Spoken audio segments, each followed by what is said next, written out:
Good morning, buenos dias. Nice to see you all. It's May 5th. Welcome, everybody. This is our meeting on Committee on Special Populations, and we are very excited to have this discussion today. This year, our committee has dedicated itself in enhancing the experience of our special populations in our schools.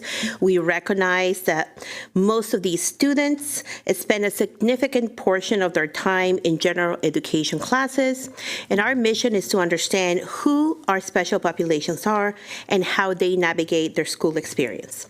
Our topic for today is identifying and serving gifted and talented students.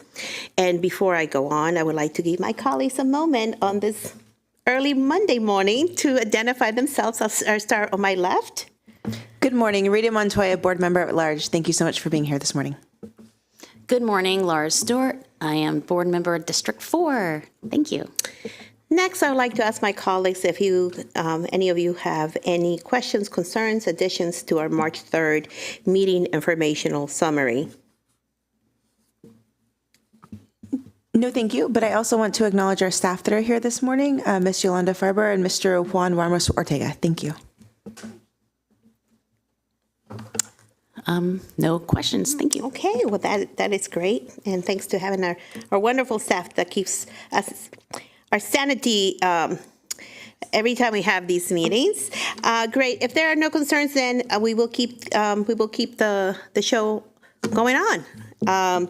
So to get us started, I'd like to welcome the team to our table, and I would like them, if you could please introduce yourselves.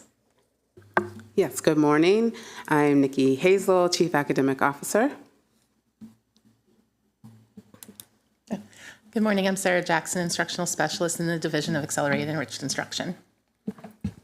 And good morning. I'm Christy Clark, Supervisor in Accelerated Enriched Instruction. Okay, well, thank you, Ms. Hazel, Ms. Jackson, and Ms. Clark for being here. We are certainly looking forward to a very lively conversation, and I'm sure we will have many questions and thoughts about the information you're about to share with us. And with that, I'll give you the floor, and we will start our meeting.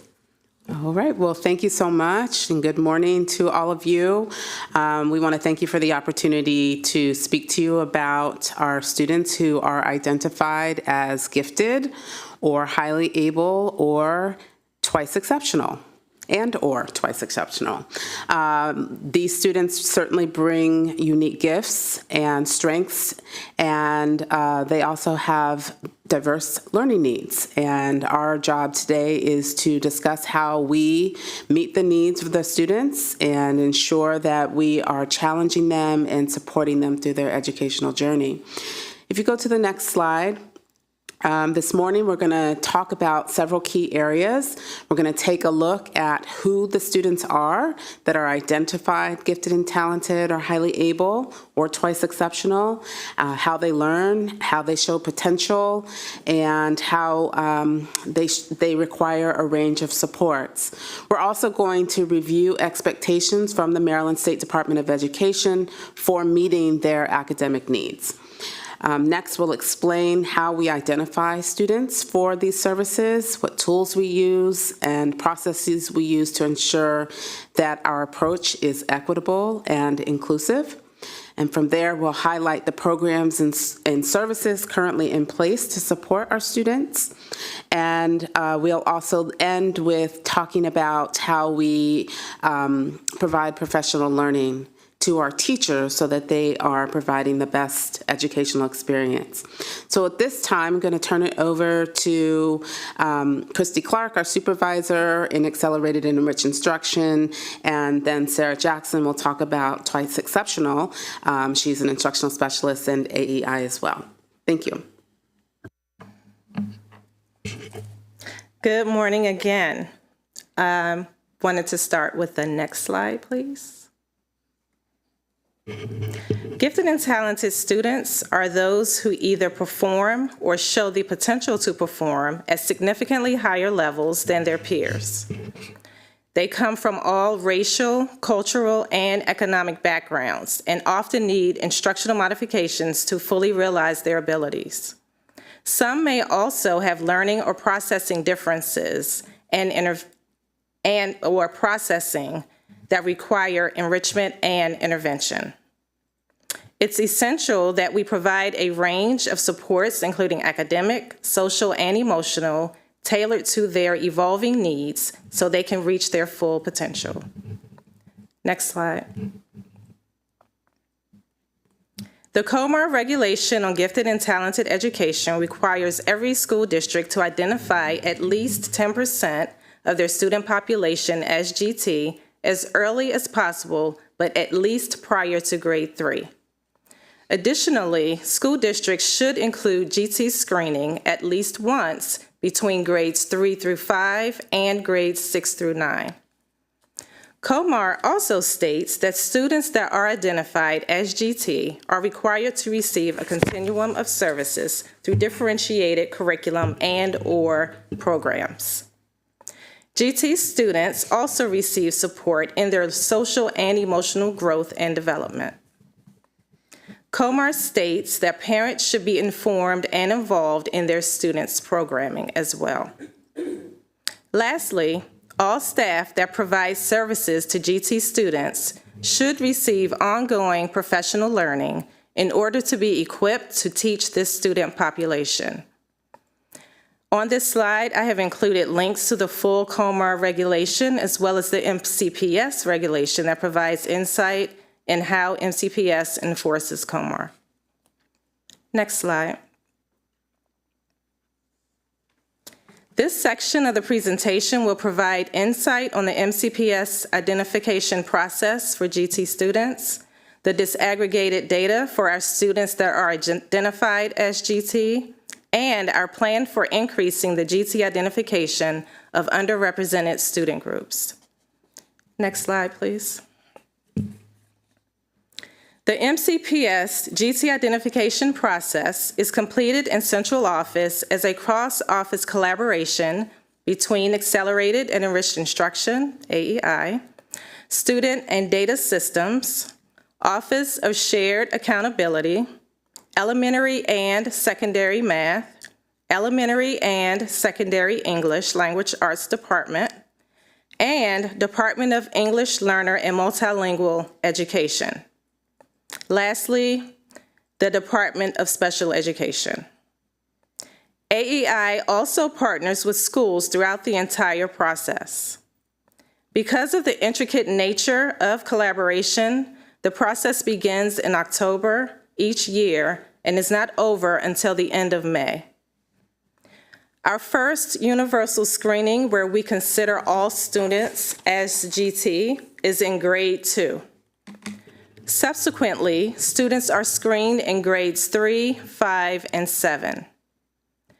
During this screening, we use multiple data measures, including the cognitive abilities test, measures of academic progress for reading and math, DIBELS, and MCAP state assessments. We have multiple pathways for each grade level, where we look at different combinations of data, including spring and fall measures of academic progress and DIBELS or Lectura, which is the Spanish language version of DIBELS, as well as locally and nationally normed MAP data. We also include GT behavioral data from parents, teachers, and other school professional staff as an additional consideration in GT identification. The process includes 5 steps, which starts with data collection. Step 2 includes the grade 2 student instructional program planning and implementation process, also known as SIPI, whereby schools make reading and math instructional recommendations for the following school year. The instructional recommendations include on-grade level with support, and on-grade level with enrichment. This information is then used in step 3 to make final articulation decisions, where school teams use various data points to build their classes. In step 4, the decisions are communicated to the families via a letter in U.S. Mail, and it's uploaded in Synergy. Finally, school teams monitor the progress of students in enriched and accelerated courses, offering support where needed.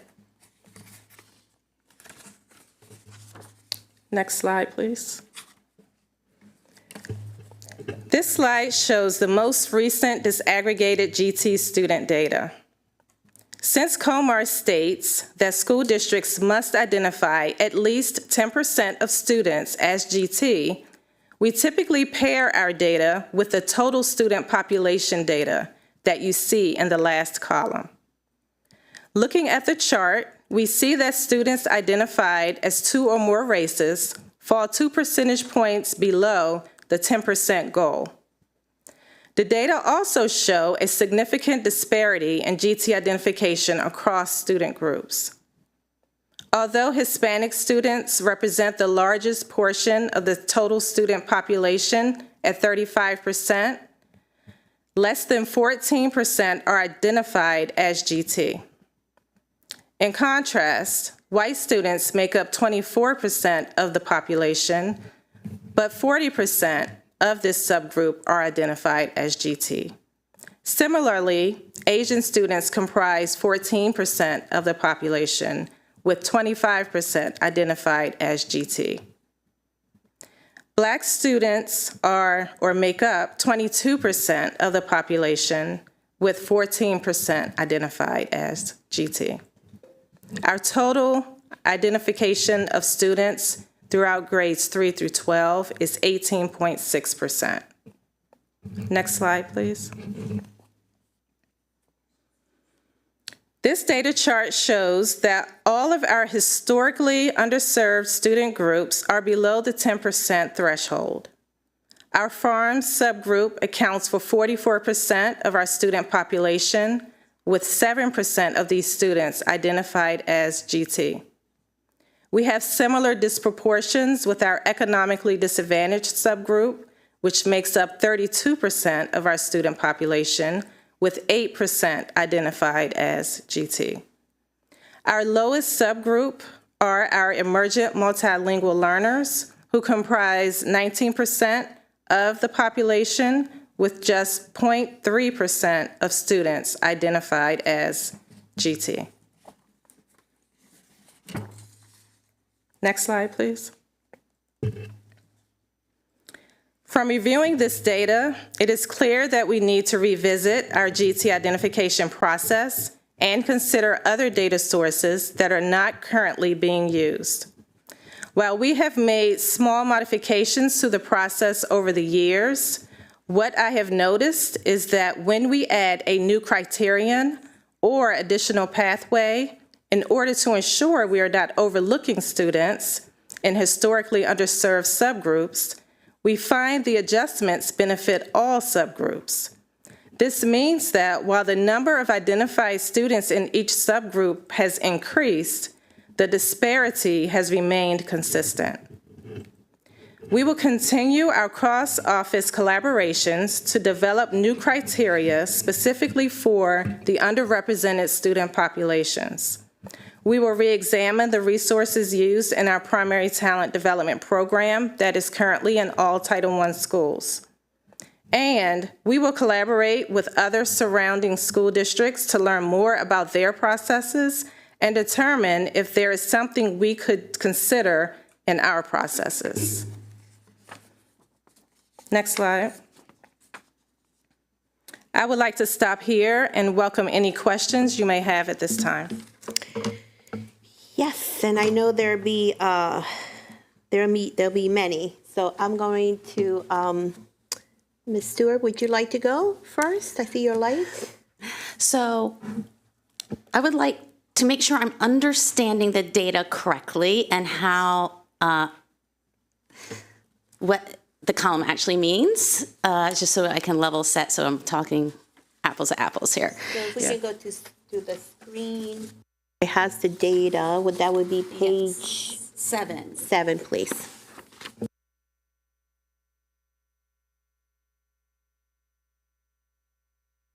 Sorry. The percent of total student population in MCPS, that's easy to understand. If you added these up, I presume you get to 100%, right?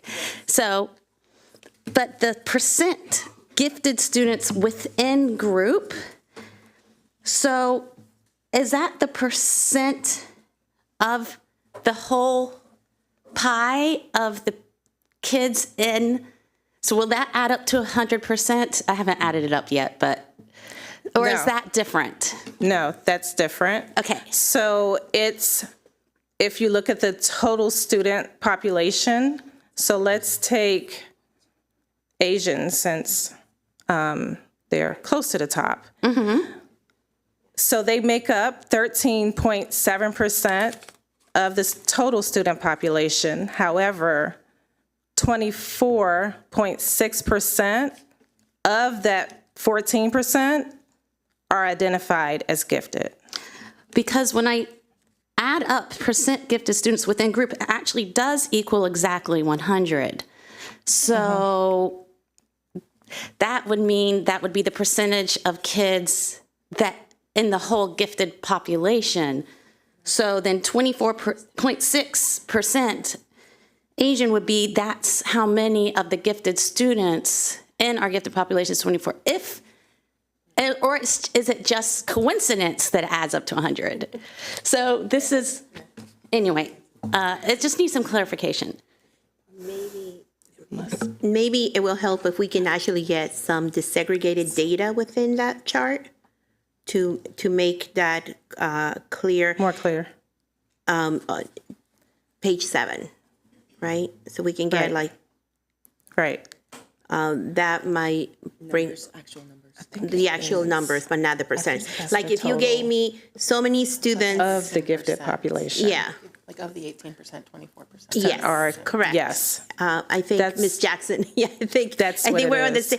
It's just, it's very confusing, and I just also want to make sure we have, Yeah. you know, we have a lot of people at home and advocates and so on who are watching us, and I just want to, Yeah. to be clear. But do you have any? So we'll So that was probably get just that information from you. Can I clarify that? clarification. Yes, go So ahead. that is correct, that of the 18.6%, 24.6% are Asian, 14% are Black or African American, 13.7% are Hispanic, and so on. Of that Yes. 18%. So that is correct. Okay. I apologize. No problem. I just, because I had that question when I was reading it at Yeah. home, and then I did a quick math. I'm like, oh, it's probably this, but they'll. So it's, and again, if it was numbers and percentage and a total and the end number, then, okay, thank you. You're welcome. I'm going to have. And just to formally- follow up. Just to make the formal request that we would like the actual numbers. So I want to know for American Indian or Alaskan Native, 0.1%, is that one child or 5, right? Okay.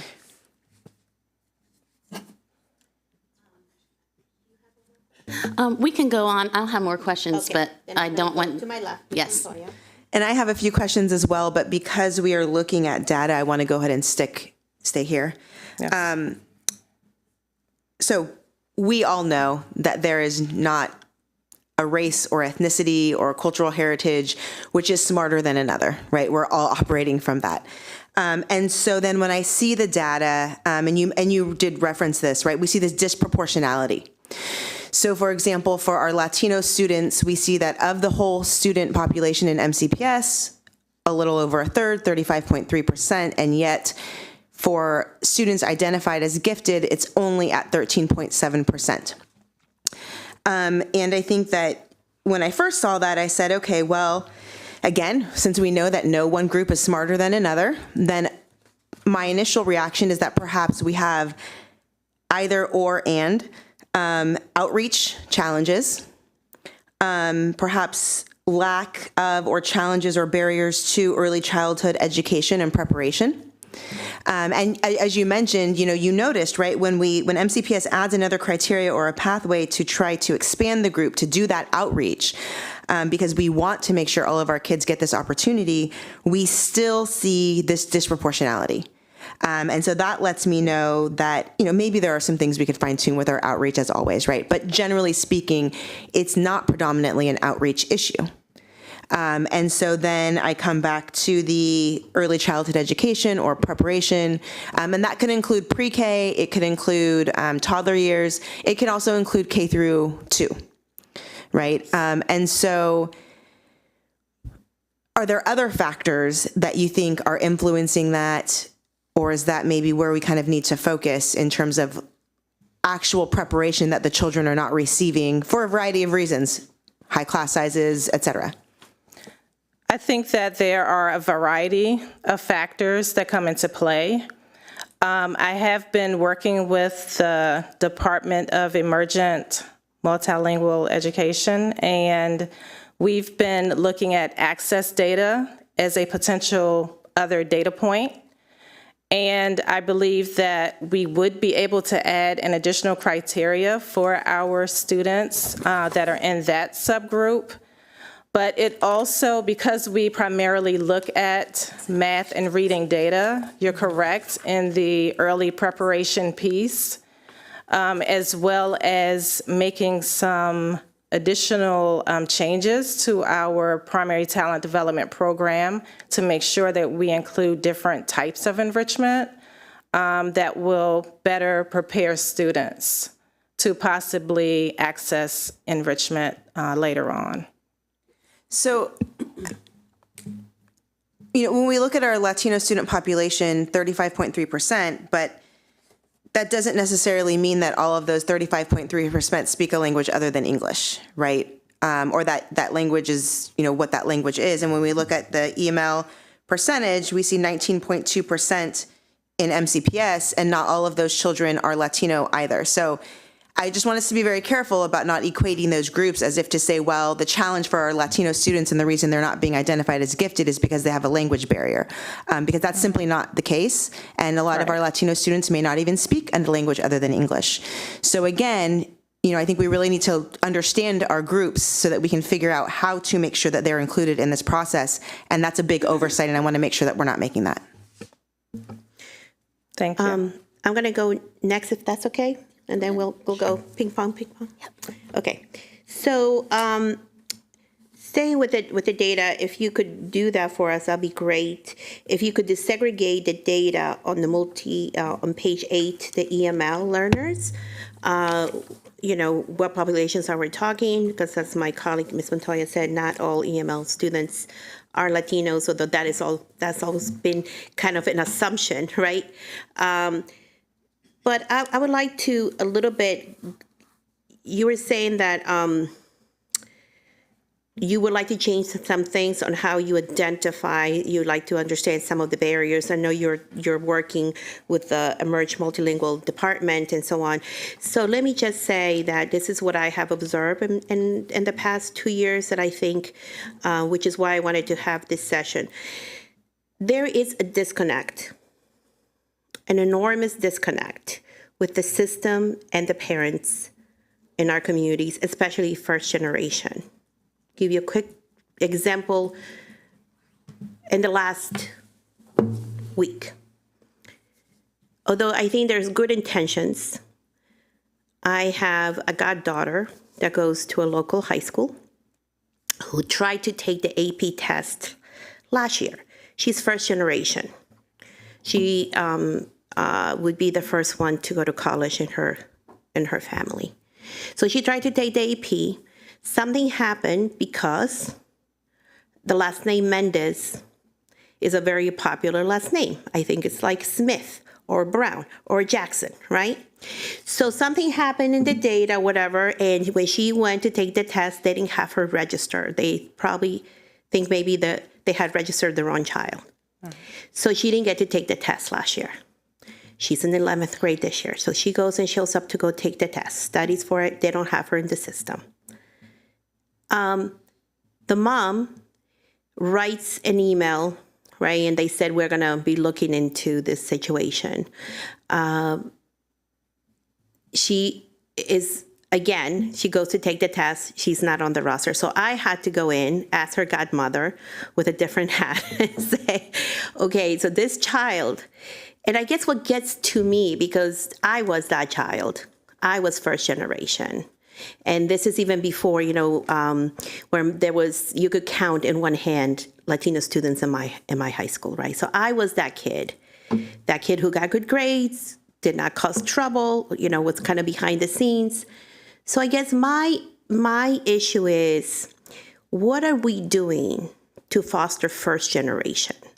If we know that they are first generation students, and we know that this student body is going to have more issues in a sense navigating, because I had to tell you, I had to do it all on my own to make sure that I did the example for my cousins, right? The FAFSA, the testing, the letters, right? All that is very new. Parents want to help, but they don't know how. So pretty much all you have is the adults in the school system, right?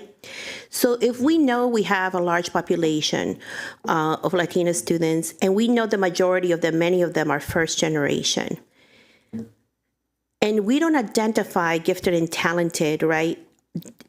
The EML kids. So the kids who are born at Shady Grove Hospital, many of them start as EML. Many of them stay as EML, sometimes to second, third, and fourth grade, right? So what is it that our system is doing to identify EML learners early on? Because just because you do not speak English, and I think I have said this before, that doesn't mean you're not gifted and talented, right? So what tools, what programs are we using, knowing that we have a large population? And like Ms. Montoya said, EML students come, as Asian, as African, as Ukrainian, Afghanistanian, right? Very diverse. Just like the Latino community, we're not monolithic, so are our EML students. Yes, the large population of them are Spanish speaking. So what is it that we're doing knowing this data that has grown? Because this is not, this is nothing like, well, we didn't know this population was growing. We have known the trend, we have seen it, and we have known that this is a population that is not getting something, right? We know that this is the case.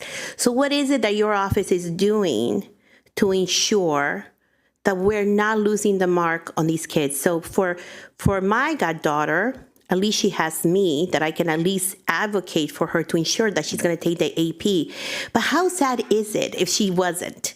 That she would not be able, and here's, right, this data doesn't look that great, but how bad is it that we're missing other young women like her in our system who doesn't have that person saying, excuse me, this child is trying to take an AP test and she happens to be Latina and she wants to go, to nursing school. How is it that we can actually support first generation, right? And maybe change the paradigm. So I'll let you answer, and then I know my colleague, Ms. Stewart, has one more question. Thank you. Okay. So I would like to share two things that are currently in place that I believe does directly affect that population of students. One is the central review process that occurs in grades 3 and 5. So later on in the presentation, I will share about processes for identifying additional students for enrichment.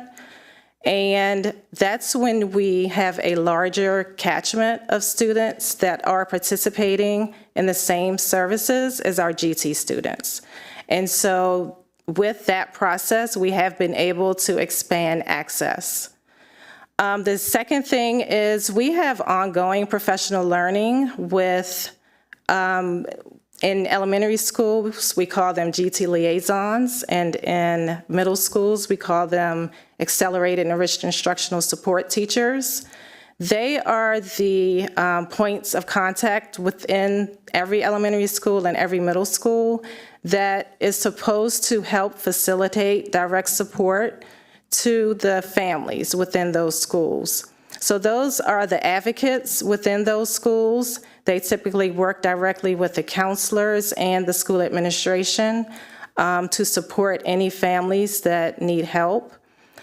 And so I think those right now are two things that we are doing, but as you know, When we talk about growth mindset, right, we have to make sure that we continue our advocacy in our office as well, and make sure that we stress the importance of this student population as well as all students. The importance of making sure that no students are overlooked. Christy, just a quick, just for curiosity, how many of those GT liaisons we currently have? It's one in every elementary school. So, Okay. yes. And so that would be 136? 36. 30, Yes. 36, right? Okay, thank you. Yes. And I do want to just, I don't want to overlook the importance of the WIDA access test that all of our emergent multilingual learners take.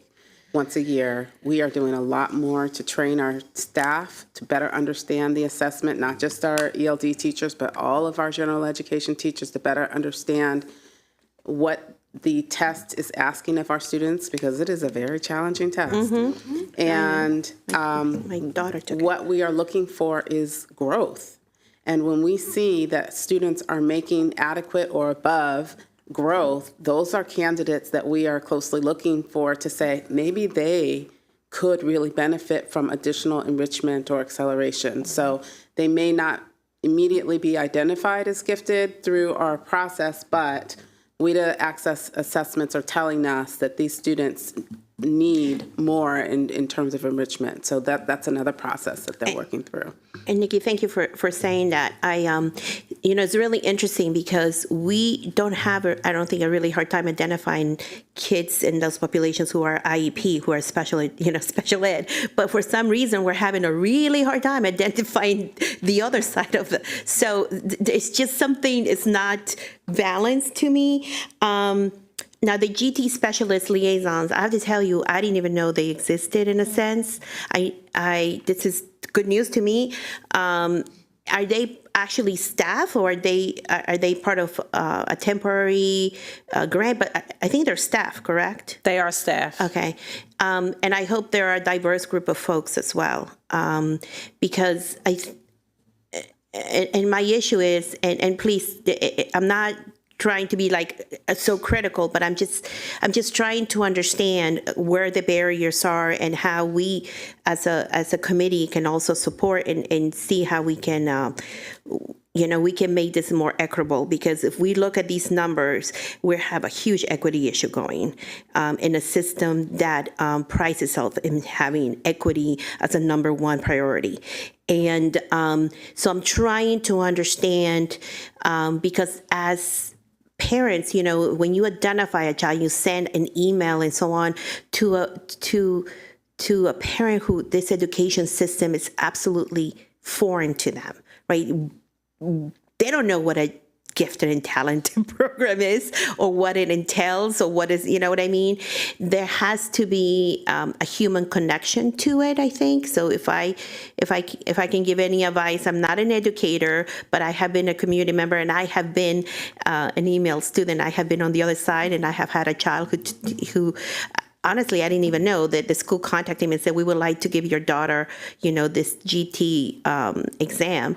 And it was new to me as well. I just think that whoever these team of folks are, they also need to reflect who we are as a population, so they can actually also understand some of it. And if not, then we need to have training for these folks to be able to approach some of these families who, especially in today's era and time, are probably don't want to be approached by anyone, if you get my point. So I'm going to go to Ms. Stewart. Okay, sorry, back to data. Page 8.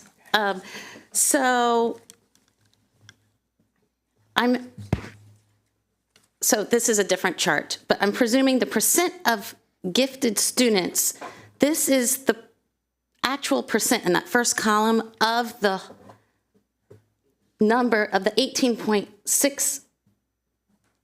This is the percent of that, right? Correct. Okay, great.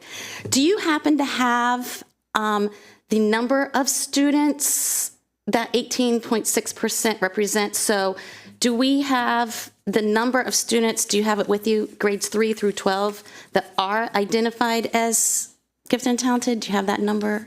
I Andy? don't have it with me today. I can work with OSA to get those okay. numbers. Again, this is back to the questions my colleagues asked. The reason I asked, well, I just did a quick, knowing how many students we have K through 12, and then I took out K through 2, and then quickly. And it looks like to me, for emergent multilingual learners, we have maybe about, at the most, 70 kids in that whole group identified. That is 0.3%. To me, that's emergency, fire, alarms. What can we do today? The other numbers aren't like so much greater than this, but this 0.3% of emergent multilingual learners, I can't wrap my head around that number. And imagine how isolated those kids even feel, not able to put forward their knowledge in a way that the school system actually understands. So there needs to be something that we can do about that ASAP. And again, we have many different languages. So understanding that is going to be hard to, have, for instance, you talked about dibbles and being able to take that in a different language. That's correct. Correct. Right? Okay. So, but I don't know how many languages we have available, right? So if you happen to speak a language, it's not in the dibbles, how would you even get that assessment? So that right there, nope, that's, we can't serve you. And this is why it's so important to have other factors that you talked about. And I'm sure we're not the first school system to have to deal with this. It's just that with our growing population, we haven't been dealing with it maybe as long, as some school systems. So I would love to see some benchmarking to other school systems that have the kind of language diversity we have. And again, there's so many things that we need to fix, right? We can't do everything tomorrow. But there's when I see a number like this, I go into emergency mode in my head. So anyway, if we could just see what we can do, even as far as the outreach and the language, adding languages. Well, the next part is about services, I believe. So maybe you can enlighten us when they're one more. That would be for now. great. I know. I guess just to tag on to hers, though, I'd like to make the formal request that for slide 8, we also receive the actual numbers, and then I'd also like it disaggregated by race and ethnicity, so that we can see, for example, because I feel similarly like the house is on fire for students with IEPs. Having an IEP is not indicia of lack of intellect or ability, in spite of people thinking that at times. So that number also seems very low for me. So I'd like to have that as a formal request for those numbers. Actually, we have all that data disaggregated during my section. But we are also at 2.4%. We are more than double the national average for identifying gifted kids with IEPs, but I do have all of that disaggregated when we get to my part. And I think it's fantastic that we're doing better than the nation, but that's not the barometer that I want us to have, right? And so to add on to that, I'd also like to know geographically if we're able to pinpoint, maybe, I don't know if you do it by cluster or whatever way you think would be helpful, so that we can see if there are challenges to outreach in certain parts of the county. That's something that we hear a lot about from the community, so we want to make sure that we're serving all parts of the county. I'd follow up to Ms. Rivera-Oven's prior comment. I just want to make sure I understand correctly, because I've never heard of a gifted and talented liaison at the elementary school level, and I'm pretty in there. I got 2 kids at elementary, and they probably wish I wasn't there as much as I am.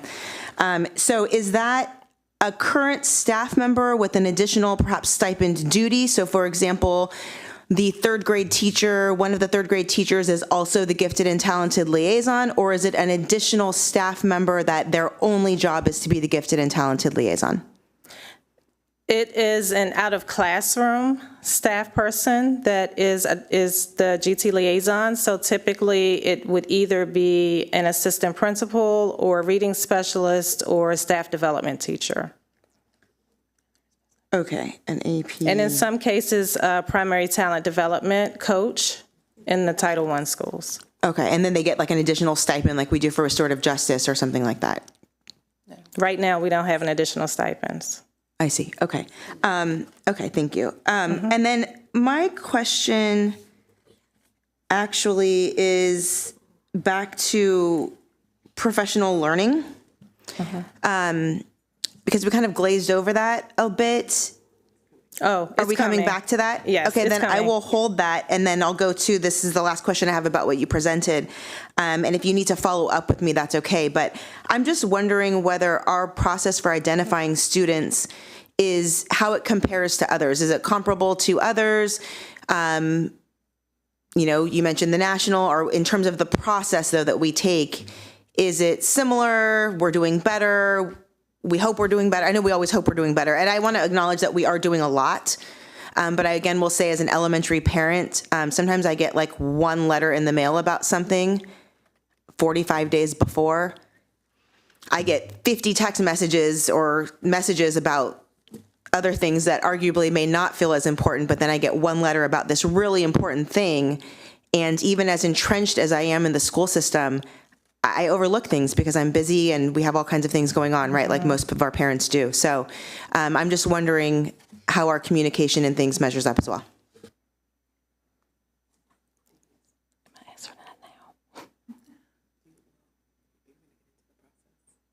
Yes. Yeah.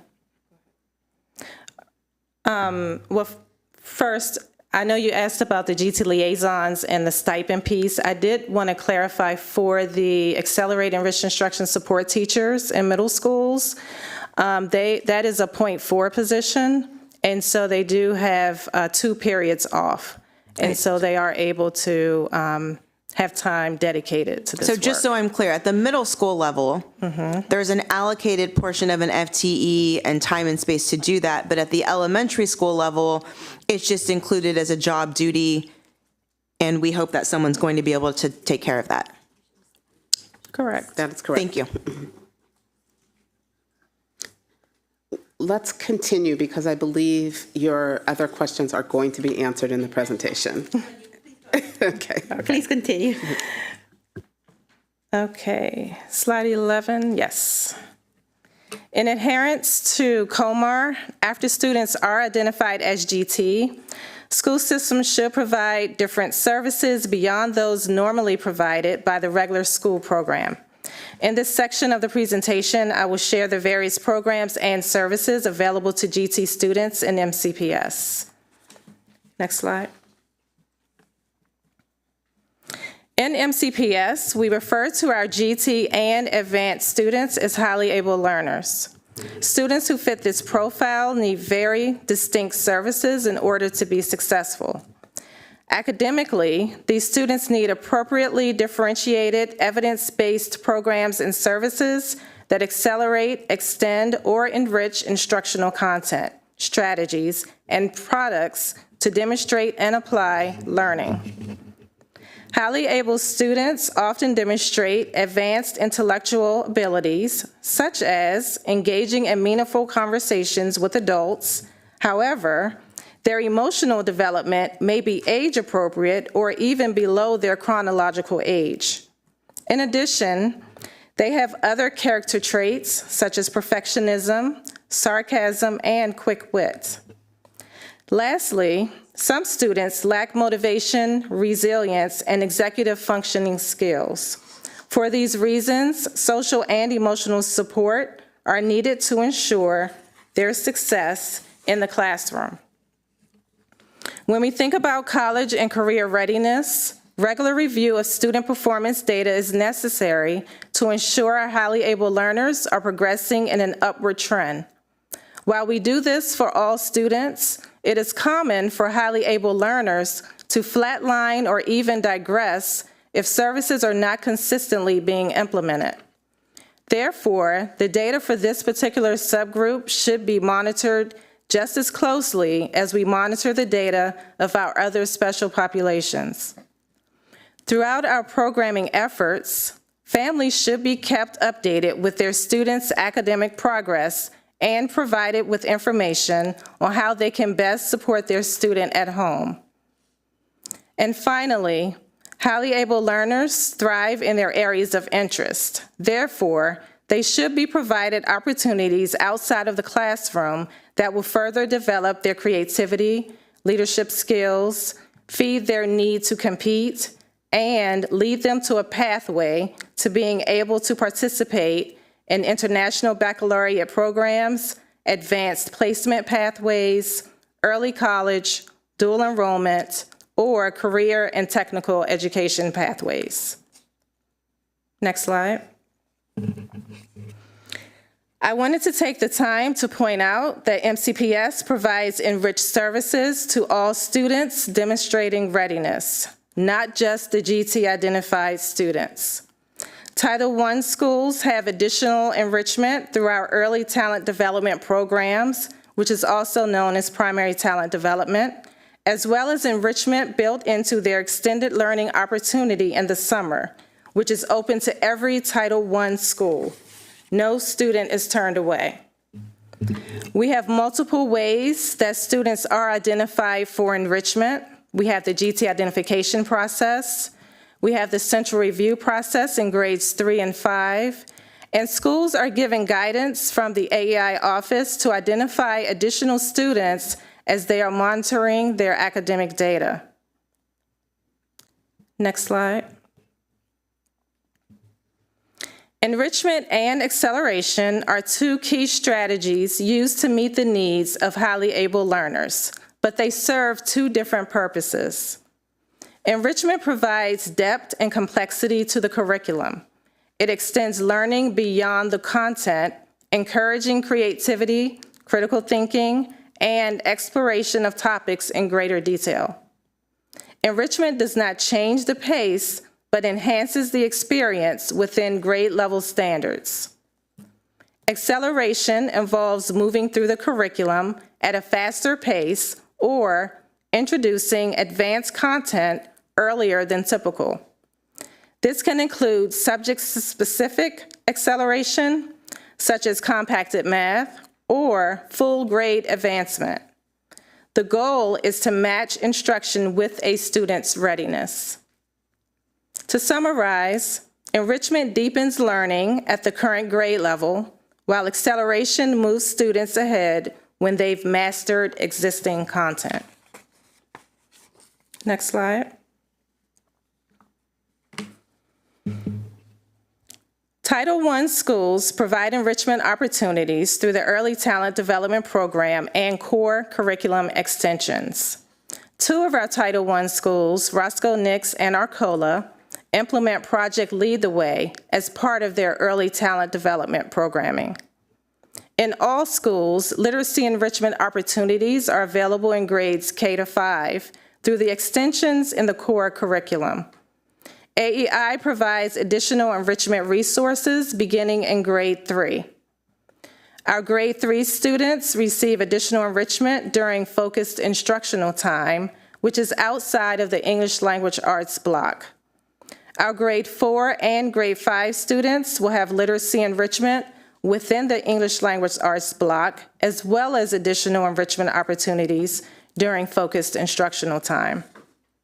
The literacy enrichment seeks to develop communication skills, creative thinking skills, critical thinking skills, and problem-solving skills. Eureka Math has built-in enrichment in grades K through 5. There are 4 tiers of enriched support students can receive as part of their elementary mathematics experience, regardless of course enrollment. Teachers enrich instruction beginning at Tier 1 and moving to successful tiers if students progress and exhibit a need for increased rigor during daily lessons. The need for enriched instruction is often topic dependent. For this reason, students may receive Tier 1 enrichment for one topic and Tier 2 for another. For some topics, students may not need enrichment at all. The enrichment allows students to think creatively, outside of the box, often coming up with their own numbers to solve problems. Acceleration is warranted when deepening the learning and enrichment does not yield student growth. Compacted math is available in grades 4 and 5. Students in these courses are able to complete 3 grade levels of math within 2 years. With successful completion, students are able to be enrolled in an accelerated math course in grade 6 and complete Algebra 1 in grade 7. Next slide. In looking at this data chart, 24% of our elementary students in grades 4 and 5 are receiving literacy enrichment. We have an additional 6% receiving literacy enrichment through the Centers for Enriched Studies. I would also like to bring to your attention that 19% of students that are economically disadvantaged and 22% of students that are receiving farms participate in literacy enrichment. Both of these percentages surpass the total number of GT-identified students throughout the entire school district. Also, our enriched services in these two subgroups more than meet the 10% threshold of student identification. With our emergent multilingual percentage, while our emergent multilingual percentage sits at 5%, that is a significant increase from the 0.3% of students that are GT identified in grades 3 through 12. Still, we have work to do. In our special education category, we are slightly higher than the overall GT numbers, but well below our 10% threshold. Next slide, please.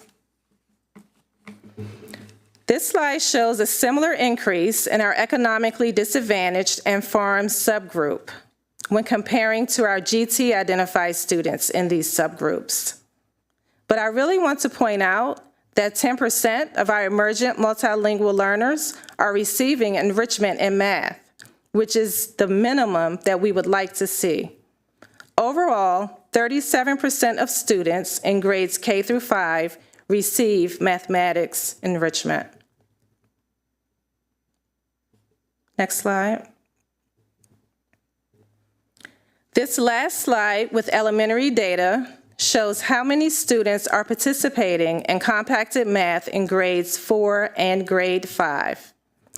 These courses are designed for students that are ready to learn multi-grade level standards at a faster pace. We have 32% of students participating in Math 4-5 and Math 5-6. 18% of our farm students participate, and 16% of our economically disadvantaged students are participating. Our emergent multilingual learners and special education students have the lowest percentage of participation, with 3% and 4% respectively. From all of the elementary data slides that we have reviewed, the percentage of white student population in enrichment and acceleration opportunities is almost doubled compared to all other race subgroups. This is work that we will continue to do in order to make sure that we're not overlooking any of our students to receive enrichment.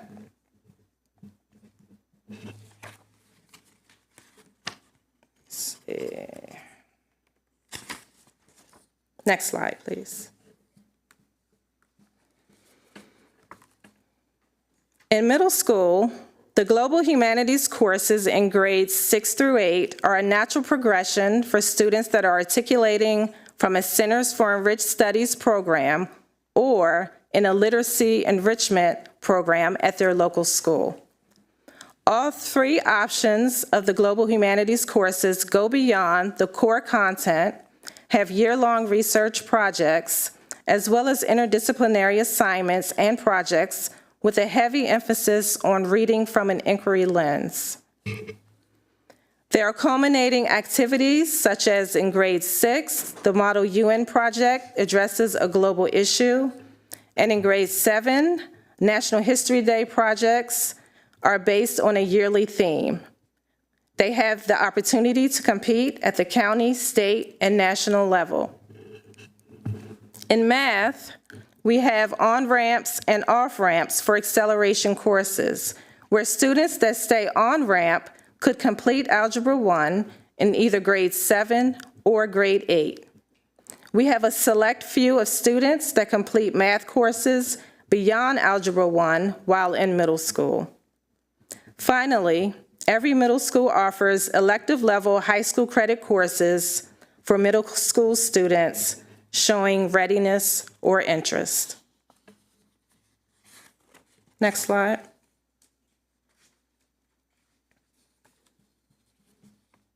I'm sorry, can you go back to the previous slide? Also, every school offers math courses, and some offer text courses. AEI continues to work and partner with schools to explore more options. Next slide.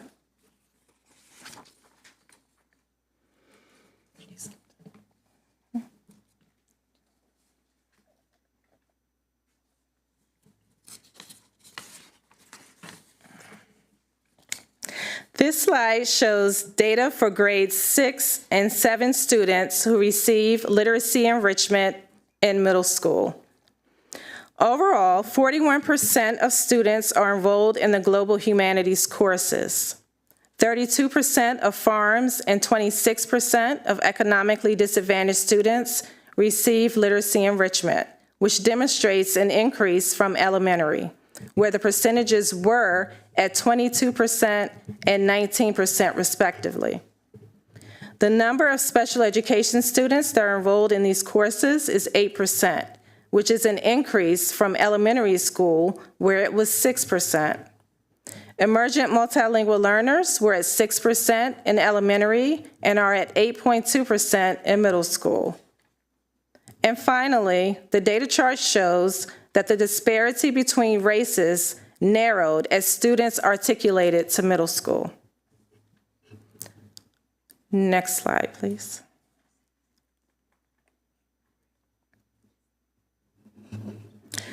The numbers are slightly different for grade 8, but similar to grades 6 and 7, with 41% overall literacy enrichment participation. Something to note is that participation in all subgroups lowered by at least 2%, except for white and Asian students, whose literacy participation increased 3% and 2% respectively from grades 6 and 7 to grade 8. Next slide, please. This data chart shows grade 6 students who are enrolled in AMP 6+, which is a course that covers grade 6 and part of grade 7 math standards. Please take note that Hispanic students have the highest participation percentage compared to non-Hispanic students, with 33% enrollment. Our farms and economically disadvantaged students are participating at high rates as well, compared to other subgroups. Next slide. On this data slide, we see that Hispanic, farms, and economically disadvantaged students are also leading the participation rates in AMP 7+, which covers half of grade 7 and all of grade 8 standards. Next slide, please. This slide demonstrates that the participation rates in Algebra 1 and beyond for Hispanic, farms, and economically disadvantaged students dropped significantly by grade 8. Further data analysis would have to be conducted to determine which course the students took after completing AMP 7+. Next slide. MCPS has multiple programs that offer an enriched experience. We have local programs, regional programs, criteria-based programs, and interest-based programs. Areas of program focus are humanities, math and science and computer science, international baccalaureate, where the focus is inquiry and transdisciplinary based, performing arts, digital design and development, and aerospace technology and robotic engineering. Next slide. Besides direct supports to schools, AEI has several curriculum projects that are currently taking place. First, we are collaborating with the Elementary English Language Arts Department to create enrichment resources for grades 3 through 5. The resources for grade 3 will be used during focused instructional time, which is outside of the English Language Arts block. Grades 4 and 5 will have access to enrichment overlays within the English Language Arts block that will extend and deepen the learning in the core curriculum. In addition, grades 4 and 5 will have enrichment resources available for use during focused instructional time. The resources will be rolled out to schools in August. Professional learning will be available for teachers and reading specialists. Our work around the humanities and communications magnet curriculum has been ongoing since the summer of 2023. This program currently resides in Eastern Middle School and Martin Luther King Jr. Middle School. There have been concerns from the community that the programs operate differently and gave the appearance of inequitable experiences for the participating students. Therefore, the goal of this project was to ensure that students had similar experiences when attending these programs. The program consists of 3 core classes: English, humanities, and media. When we started this work, we realized that there were 6 distinct classes, that's 3 in each school, that were vastly different. A major difference is that Martin Luther King is an MYP school, which adds an additional layer of complexity with the realization that these programs could never be exact, but we could work towards them being similar. In the middle of our work, we learned about the new high-quality instructional materials mandate, along with the new middle school English curriculum that will be selected, and finally, MSDE will be publishing a new curriculum framework for grades 6 and 7 social studies courses. All of these changes directly affect the work we started. Therefore, I foresee that this work will continue for at least another 2 years, considering the social studies curriculum for grades 6 and 7 will need to be updated. We are doing similar work with the Math, Science, Computer Science Magnet program that currently resides at Tacoma Park Middle School and Roberto Clemente Middle School.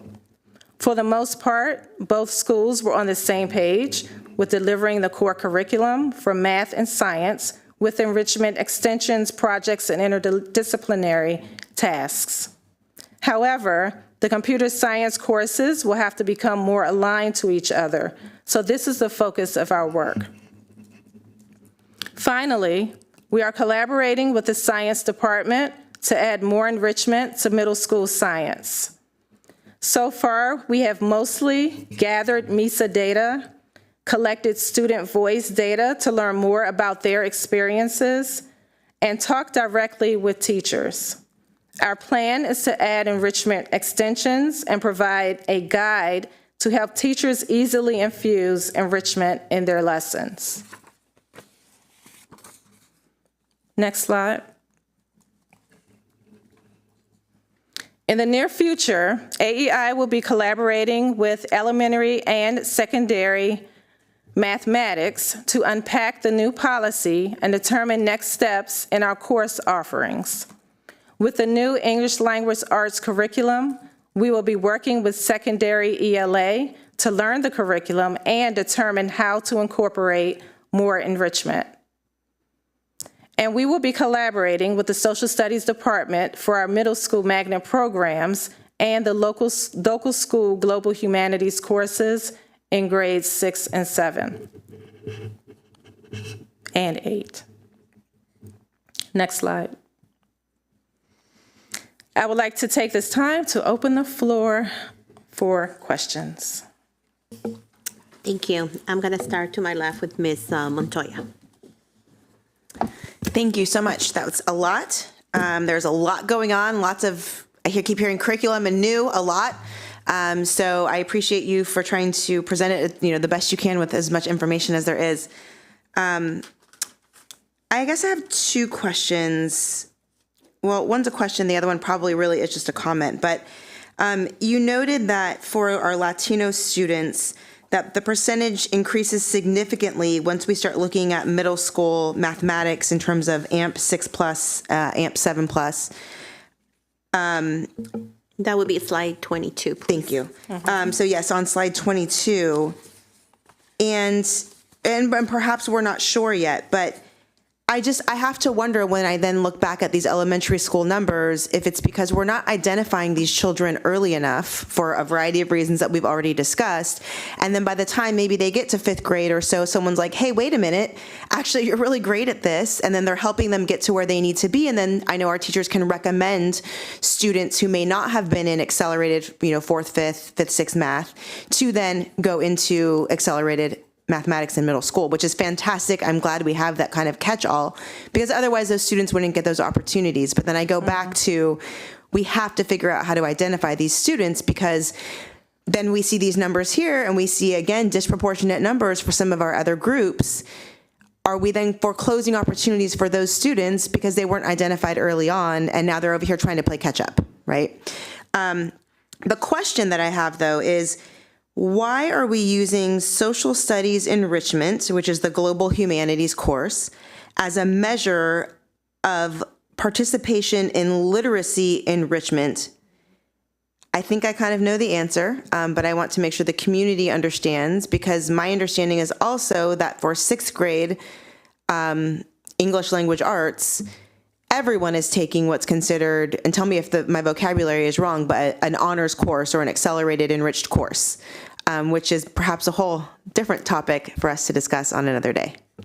Yes, so that is true. In some middle schools, all students are enrolled in an advanced English course. Within those courses, the teachers do have enrichment resources that can be used so that they can differentiate for the students that need enrichment. So there are novel studies, there are additional beyond the book opportunities right now within StudySync. And then, as I mentioned, with the new curriculum that's going to be rolled out, we are going to be more involved with creating additional resources outside of novel studies. And so with that, there will be more enrichment opportunities within middle school. I think I forgot your first question. That's okay, and I know I said a lot, but I guess ultimately I'm wondering why we're using participation in social studies enrichment as indicia of participation in literacy enrichment. I understand, there's a lot of reading, they're going deeper into these issues. I have a rising 6th grader, so I'm very familiar with the differences. But that is also a different type of approach and thinking, and even interest, quite frankly. There are some kids who might be like, sounds fun, I don't really want to do a Model UN project at the end of the year, Mom, right? I'm tapped out by May. And so we don't necessarily even have a true measure of kids who would be able to take that course content because perhaps they don't want to add on an extra enrichment course, right? So I'm just confused as to why we're using a different subject matter to indicate English language arts. Got it. So the Global Humanities course was created originally as a option to provide local school enrichment for the students that were in the lottery pool for the Humanities and Communications magnet, but were not invited to attend. And so the Global Humanities course is the course that's comparable to the Humanities and Communications magnet humanities course. Within that course, there is a lot of additional literature, a lot of additional writing, and students read several more novels than even in the English classes. And so that's why we do consider that literacy enrichment, because of the heavy focus of literature and writing in those classes. But how do students qualify for that? Because so when we're looking at these numbers, even if the student's like, nope, I don't want to do that this year for 6th grade, we're still looking at the number of students who qualified to be in that. Is that what the numbers are showing then? So 2 things happen. Part of it is the central review process that happens in grade 5. And the data points for that process are used to identify students. We also give schools additional guidance that they can use to identify more students at the local level. So there are 2 different things that happen to offer that course to students. Okay, so it could be based on kind of what we think of as traditional academic type data. Yep. And then you could have a teacher who says, you know what, maybe their test scores aren't this on the MISA or whatnot, but I know they would do great in this. They would really benefit. They have the skill set. Can you allow Yes. them, recommend them? Yes, and then that's where our accelerated enriched instruction support teachers come into play. And so part of their role is to help school teams look at data and identify additional students. Okay, great. Thank you. Ms. Stewart? Okay, my first question is from page 13. And I know you did go into this a little bit later, but only with Project Lead the Way. I wanted to find out more about the early talent development that's available in Title I schools, because to me this seems like a key feature in trying to eliminate some of those discrepancies that we see in economically disadvantaged and farms. Oh, before I ask this, what's the difference between economically disadvantaged and farms? Because they're 2 separate columns, but I know there's overlap. Yes, and I have your answer. Okay. Just gotta find it in my notes.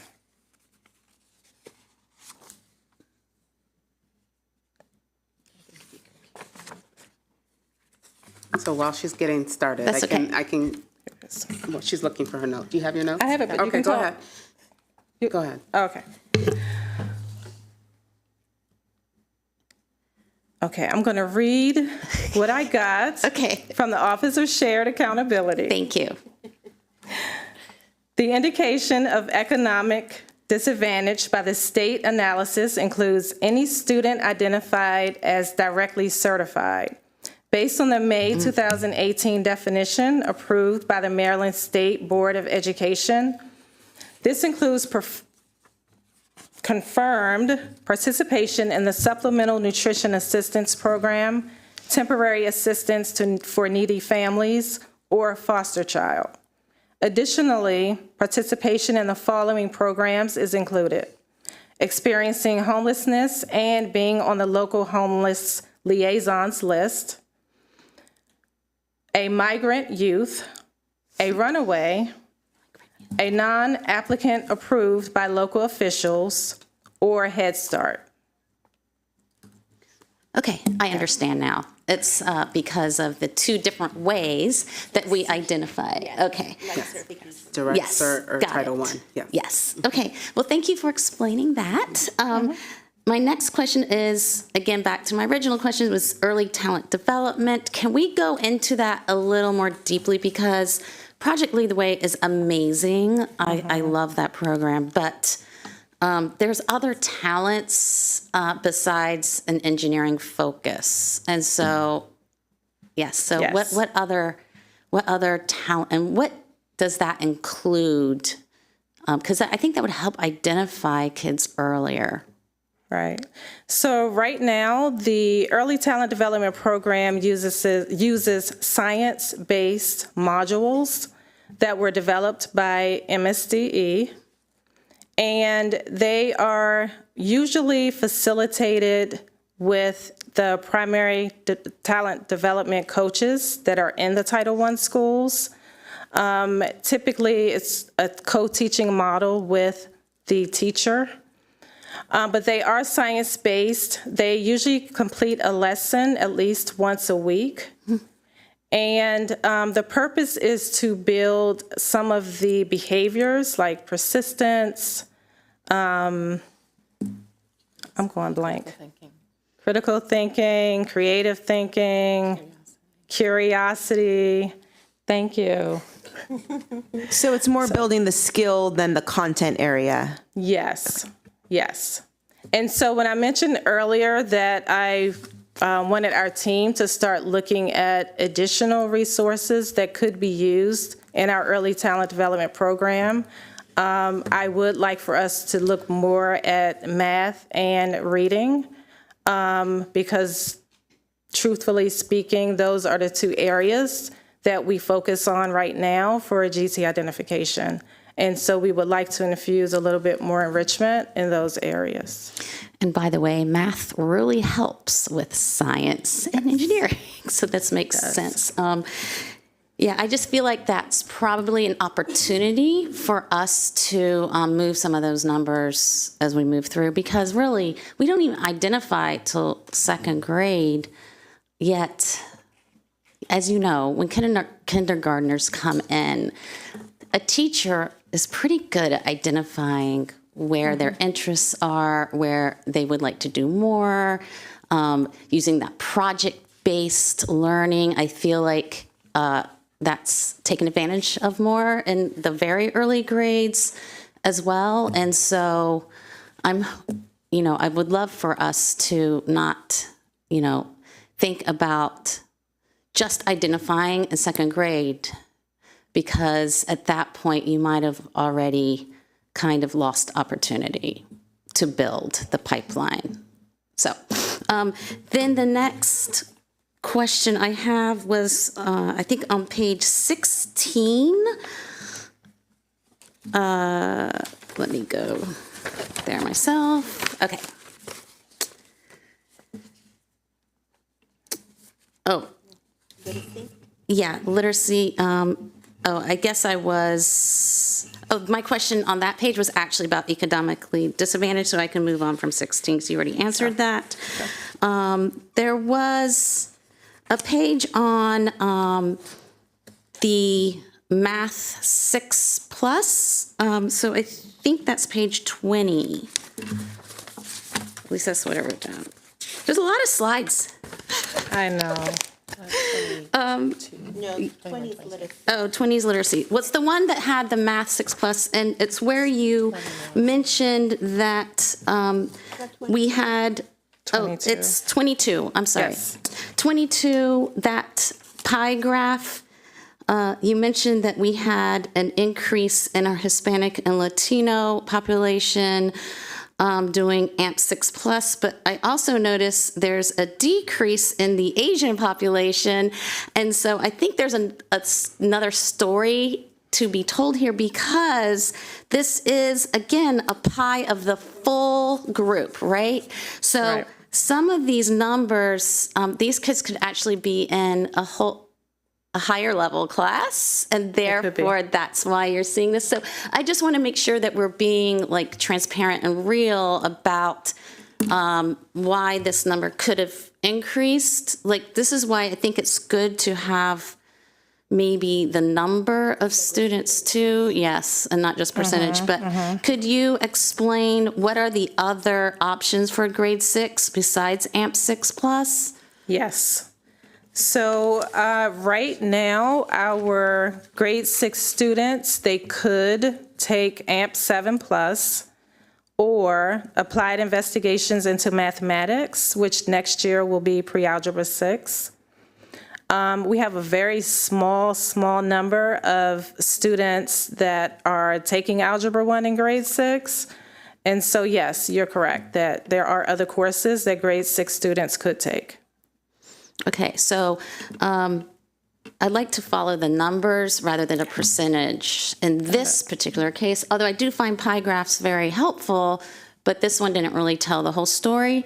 And I just wanted to say something really fast about the algebra in grade 6. That is I agree that should be very small, by the way. From what I've talked to elementary school math teachers and middle school math teachers, and what happens sometimes is if you hit calculus in grade 10, you have 2 more years of courses, and then sometimes they're even like burnt out because their maturity level, social maturity, and then trying to take those very high level and then running out of courses can be a problem. So I just want to say that that small number I know is probably a good reason for that. So yes. I'm with you on that. And but as far as just see what's a helpful way to see the data. Another one helpful way to see the data for me would be I'm flipping back and forth a lot to see like the movement on these bar graphs through time. So if I could have a graph that shows, yes, 3 times. So that way I'm not going back and forth through the grade levels for each subject matter, if that makes sense. Yes, it does. And I also, one more subject is the Eastern versus MLK. So MLK has something like CAP. It's called. Can you explain what's that MLK versus Eastern? MLK has a middle years program, which is an IB. Right. Yes. Yes. Okay. So, there. Are you comparing apples to apples? Then I'm a little confused. So, are you speaking about when I talked about the curriculum? Yes. That piece? Yeah. So, the students... I might have just missed it because I have all these graphs. It's okay. It was a lot of information. I apologize. I wanted to get a lot out. The students in MLK, because they have that middle years program, which is transdisciplinary, they have additional projects that possibly Eastern does not have. And so it's just another layer of complexity when we talk about we want the students to have the same experience, but they won't have the same experience. So I just wanted to point that piece out, that because both schools, for example, aren't MYP or, it just added an extra layer of complexity when we were trying to bring everything together. Right. I'm sorry, I said the wrong thing. I didn't mean CAP. That's Blair. But the kids from Eastern a lot of times end up there. That's where my mind was at. But I think we are having this program analysis right now, the program study. So hopefully we can take a fuller look at our middle school programs. So we understand that kids have similar opportunities, and they don't always have to be the same, equal, but similar opportunities so that they can then move on to the next level in an equitable way. So you're not falling behind. Okay, Thank you. You're welcome. Okay, I'm going to go next. Similar to my colleagues who were talking on graph 22, ditto to what they said, I think there's a lot more to be explained in that graph, because when you go to graph number 24, and if we could do that,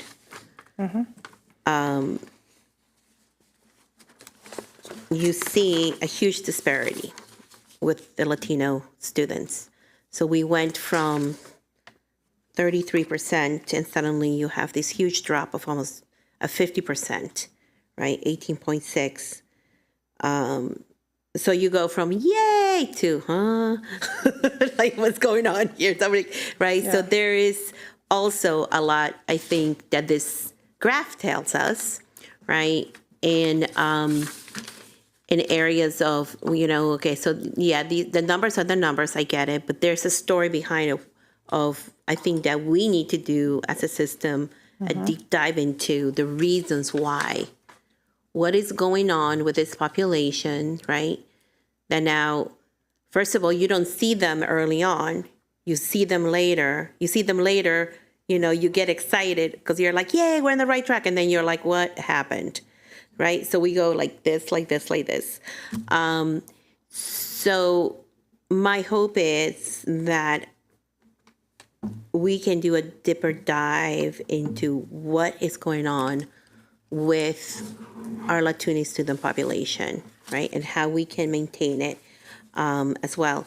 And then we see the same thing with our Black students, right? We go from, I think it was 22% on graph 20, page 22, and then boom, we take a dive to 15%, right? So we kind of have the same impact.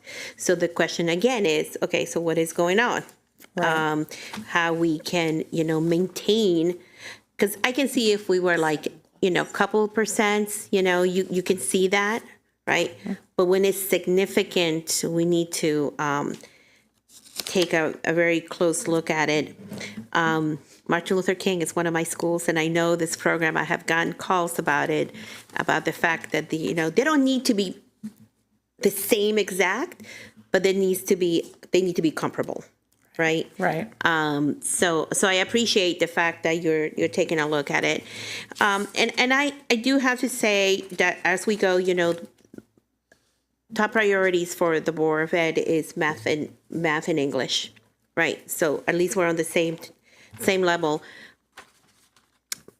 But when we look at the data, and I'm glad that we're going to get some disaggregated data on the actual numbers, I do have to say it is pretty depressing when we looked at our Black and brown students, and then we go deeper and we look our EML, and honestly, we haven't even spoken about our children with disabilities, right? Where do they fit in this formula? It is coming. Okay.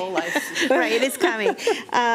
But so this is another whole population, because that's also a very diverse population where you have all these ingredients in that population, and how are we doing as a system? And look, I know it's been really hard around the country. I know that we're not the only ones that we're seeing a lot of these issues. But we are one of the most diverse counties in the country, right? And we have the most diverse cities in the country. We have the most diverse communities in the country, not just locally. We are the most diverse school system in the state, and one of the most diverse in the DMV. So where we're doing a lot of these assessments, we have to think of those complexities and how we're also enriching our staff with training, with with a lot of those things. So with that, I want to ask my colleagues, can we move on to the next step? So thank you.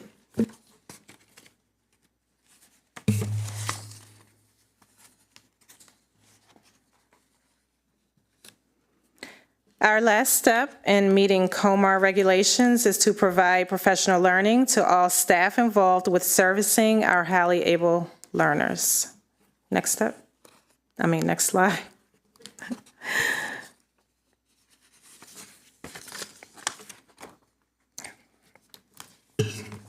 We collaborate with 13 offices within MCPS to identify and serve highly able learners. I inadvertently omitted the Department of Consortia Choice and Application Programs Office, whom we work with very closely during the central review process for grades 3 and 5. Through these offices, we are able to provide professional learning to key leaders in every school. We also invite them to our GT leader meetings, where they provide insight into their content areas. Next slide. We provide discrete and embedded professional learning to all of the MCPS staff listed on this slide. We have GT liaisons in every elementary school who receive professional learning opportunities 3 times a year. We also have accelerated and enriched instructional support teachers in every middle school that receive professional learning from AEI 3 times a year. Our enriched literacy curriculum teachers received professional learning in the summer, as well as 3 times throughout the year. And the Centers for Enriched Studies teachers receive professional learning in the summer and 1 additional time during the school year for new teachers. One-on-one and group support for teachers, GT liaisons, and AEISTs is offered throughout the year through office hours as needed. Our case managers that support students with IEPs also receive professional learning once in the summer and twice during the school year. School visits and direct support is available as needed. Next slide. Our professional learning is centered around how we identify students for GT services and equipping the teachers and staff in serving the students. We review instructional strategies, curriculum materials, accommodations, and best practices in serving this student population. Next slide. I would like to stop here and allow you to ask any questions you may have about professional learning. This time I'll start to my right. Ms. Stewart. Has this professional development, all these opportunities, has it been added in recent years? Like, let's just say compared to 10 years ago, has there been more opportunities added? I'm trying to get like the historical view. Right. Do we know? Do you happen to know? So this is my 3rd year. Do you happen to know? This is my 7th year. So I, Okay. In the 7 years, I was going to say, has there been opportunities added? absolutely. I would say the biggest opportunities I think that we have added has been within the embedded professional learning. I made a short list of the professional learning that we've done specifically around twice exceptional students, but just broadly, as AEI, we have gone to develop or to including that professional learning embedded in as many different ways as we can. So they're not isolated professional learnings. They're ones that are included in regular training that our teachers get. And so those opportunities have been, you know, it might be an hour during a 7-hour training, but if we see them multiple times a year, they're getting that across that time. I think there's also been more opportunities for individual learning that we've made available. And there's also a lot more of that one-on-one coaching. So it's more intensive in those cases, and it's not as widely dispersed, but when teachers or schools ask for help, we are able to go out and do that like on-the-spot training and on-the-spot coaching for them in order to make a bigger impact in those specific classrooms. Ms. Stewart, can I interject very quickly so that way, can you tell us which are mandatory out of that list that you have, like which are mandatory trainings and which are optional? So honestly, all of the trainings that I mentioned for the GT liaisons, the accelerated enriched instructional support teachers, as well as our teachers that either taught the enriched literacy curriculum or the Centers for Enriched Studies, those are all mandatory.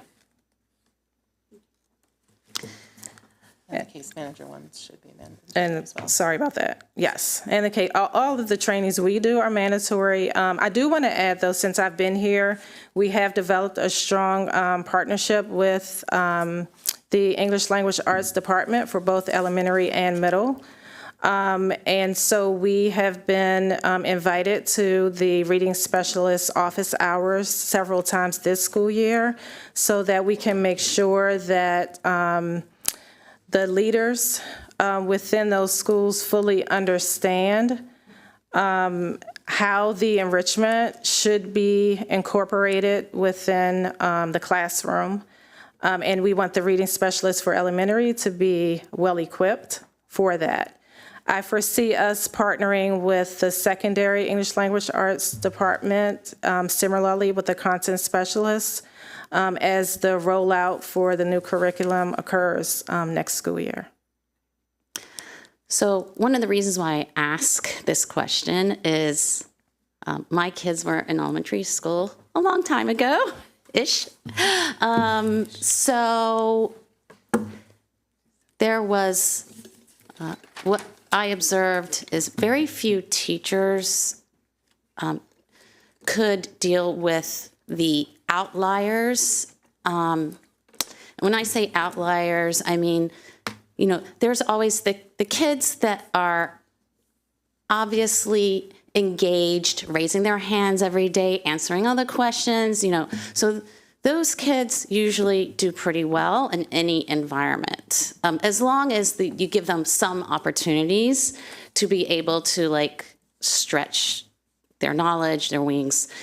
That there are, and now I think it's actually accelerated. There's a lot of kids that are outliers and have those perfectionist tendencies that you talked about. Also, a lot of anxiety. They take on a lot from the world. A lot of them are actually very sensitive individuals. And I don't know if you noticed, but the world has been kind of crazy lately, right? I've noticed. So we're stressed. So imagine the kid that takes on everything, right? And so then that actually affects their performance in the classroom. If the teacher is not trained to deal with these kids that might test very well, yet they're not showing it in the classroom. They don't feel comfortable. A lot of them don't have peer groups, which is why we still have these enrichment centers. So to me, those centers are more about peers than even instruction for these kids. Hint, I had one of those kids and loved my elementary school. They could not deal with them. They just couldn't. And I saw that as a parent in third grade. It was an emergency situation to me when your kid comes home and says, oh, my teacher thinks I'm dumb. And I'm sure he's not, you know, I'm using this as an example, but I'm sure this wasn't an isolated incident when you don't have the training available on how to deal with these complex issues. So I just wanted to ask, the social emotional part for this group to me is really integral into their being able to thrive in our school system, and we want all of our kids to thrive. So and they don't have IEPs usually, right? So can you talk about some of that training, the social emotional? Sure. So my short list of social emotional related training we did today, or did this year, not today. And this is 24-25, but not the school year 24-25. I started in like January of last year. So we have done training on asynchronous development in gifted and twice exceptional kids, which is talking about, like Christy mentioned earlier, when you have intellectual abilities that are far above your peers, but you have an emotional that are far below your own age, and how we can work with that. We've presented that in a number of settings. We've talked about meeting the needs of diverse learners in advanced classrooms. We have talked about, we have one called Practice versus Perfect, addressing perfectionism in the general education classroom. We have one called Beyond Backpacks and Binders, embedding executive functioning instruction in general education classrooms, understanding and addressing social emotional needs of twice exceptional learners and gifted learners in general education classrooms, differentiating it, and then strength-based instruction and using a new lesson plan model to support both social emotional, gifted, and other needs within a general education setting. I appreciate that. Sounds like a good list to me.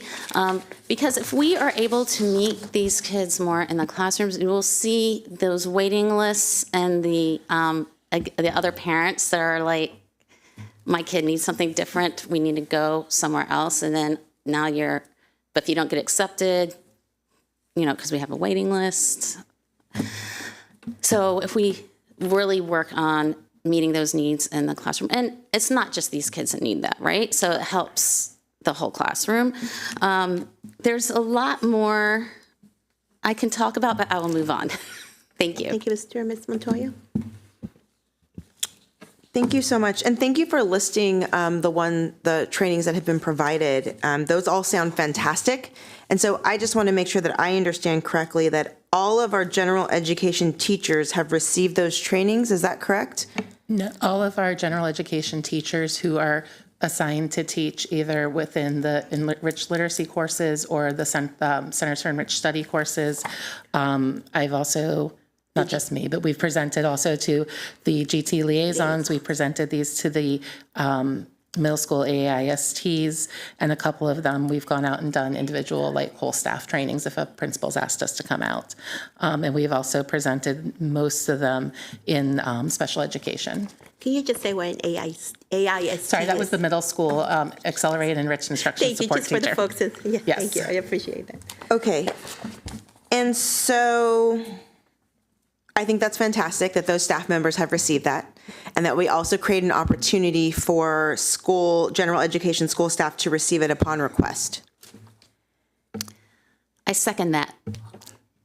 We have increasing numbers of kids in our general education who maybe sometimes they have an IEP, or sometimes they have a 504, or sometimes they're identified as gifted and talented, or twice exceptional, or all these various markers that we put on our kids.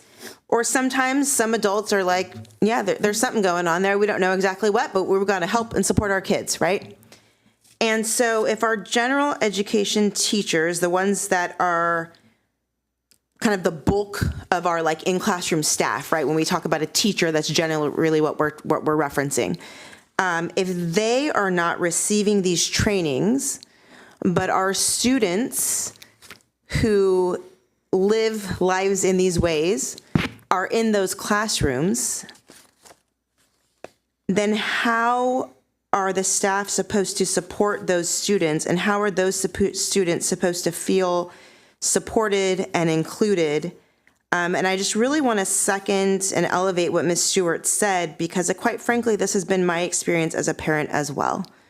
And you have children who then are bullied and ridiculed and made to feel as if they do not belong in those spaces at very young ages, and it absolutely impacts the rest of their educational experience. Some children don't even want to go to school, even though they're brilliant and love to learn. And that really hurts me, because I love to learn, and I want all of our kids to love to learn, as I know all of you do. I don't ever doubt the commitment of our staff in that way.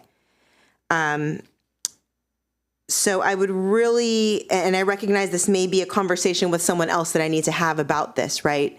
But the idea that we would send our staff into our classrooms knowing what challenges our children face, yet not equip them with the tools, is not only a disservice to our staff, but then also to our children, and quite frankly, their parents, who I hear from all the time and have experienced this myself when we're in there fighting for our kids day after day.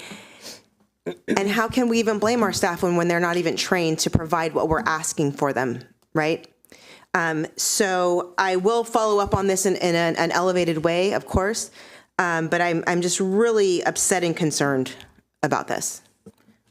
I do want to share that when we provide the trainings to the leaders within the schools, we give them turnkey presentations that we expect for them to share with their teachers and staff.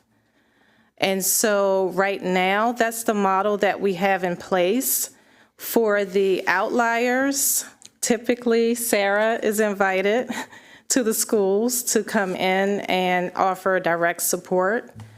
But right now, that's the way we get to our general education teachers. So as I mentioned as well this year, we've been working very closely with the reading specialists in elementary schools so that there are more staff that are receiving this training and are hopefully equipped to help the teachers in the classrooms. And I appreciate that, and I just want to submit that perhaps that might not be working. Yeah. Thank you. Thank you. Okay, that I think is a topic that we need to dive in, not today, but certainly in the future. But I would like to move on because I really don't want to shortchange our two exceptional Yes. population. So if we can please do that. Sure. And we are going to go a little bit deeper into it because it's what I do living my life. If we go to the next slide. So again, I'm Sarah Jackson. I am an instructional specialist. I specialize in working with twice exceptional kids. I also come at this from a lens of being a twice exceptional person who grew up in MCPS. My husband is a twice exceptional person who grew up in MCPS, and shockingly, we gave birth to a child that is also twice exceptional in MCPS. So we have lived the life here. And I am very passionate about the work that I do. So if I get a little excited as I talk through it, that's what we're doing. So we refer to ourselves as twice exceptional services. We encompass a wide variety of services because we support students who are not identified. We support students who have 504s. We support students who have IEPs. So when we talk about twice exceptional services, we are talking about a lot of different kids in a lot of different settings. And I just want you to have that lens as we kind of start to move through this. Next slide, please. So first I want to talk about how we identify our kids and who are our twice exceptional children. So on the surface, we talk about students who have high cognitive potential.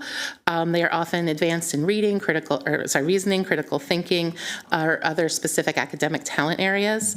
But they also have either diagnosed or undiagnosed challenges. Most often you will talk about ADHD, dyslexia, autism, anxiety, other learning differences.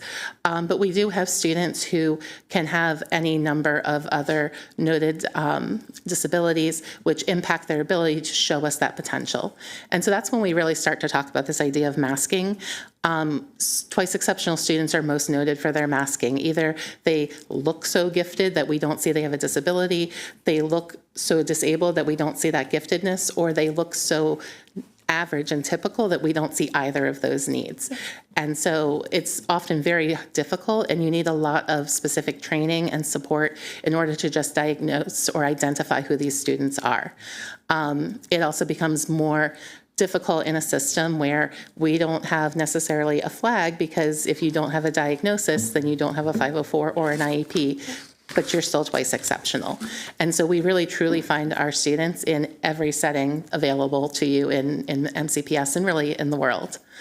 The number one thing you can say about every twice exceptional student is that they are consistently inconsistent. You will never have the same day twice. You will never have the same anything twice. And as the saying goes in our community, if you've met one twice exceptional student, you've met one twice exceptional student. And so that becomes another challenge in supporting their needs. Our students are most noted by their frustration and anxiety, which is often referred to as a behavior problem. I would say probably 90+% of the calls, I have no data for that, but 90+% of the calls I get start with, I have a kid with a behavior problem. And then I go out and I'm like, oh, no, you have one of my friends. And I note that because I was a behavior problem too. And that was the thing that was most consistent on my report card as a child. So I feel where our kids are coming from, and I also feel where our parents are coming from. Because then the support that goes with that is very complex. These kids need specially designed instruction, as we talk about through special education, but they also need specially designed instruction around those areas of both giftedness and weakness, because they are constantly at odds with themselves, and it's an internal struggle as well as an external struggle. And so when we talk about what that specially designed instruction looks like, a lot of times we're going to talk about it as those soft skills, those things that come out very much like a behavior, but the instruction they need is something that is not often seen. Next slide, please. So when we talk about what these soft skills or what this specially designed instruction looks like for our students, and I am, sorry, in this case, using special education terms, but I do that with the knowledge that these are supports that kids need whether or not they have IEPs. So I'm kind of blending the two here, and I want to be clear that I know I'm blending these terms. It looks like having those integrated academic challenges available to them, as well as the specialized support. This could look like having a second teacher in an advanced classroom. This could look like having a resource period where they can get direct instruction in those supports. It could look like pull-out services from a school counselor or from somebody doing psych services within a school. It can have a lot of different ways it can look. It can look like a lunch bunch where our kids are learning social skills just to talk to other kids. Because often when you have these high academic abilities, you lack the social skills to talk about things that kids your own age are interested in. And so sometimes it's just teaching them how to talk to kids their own age.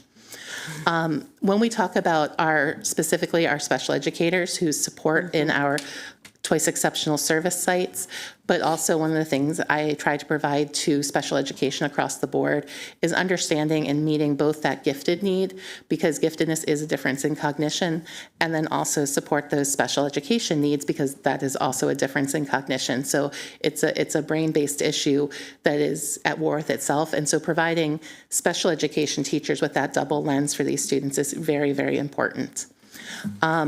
Having different learning environments, and different learning environments can be anything from in our enriched programs or our magnet programs all the way to our self-contained programs.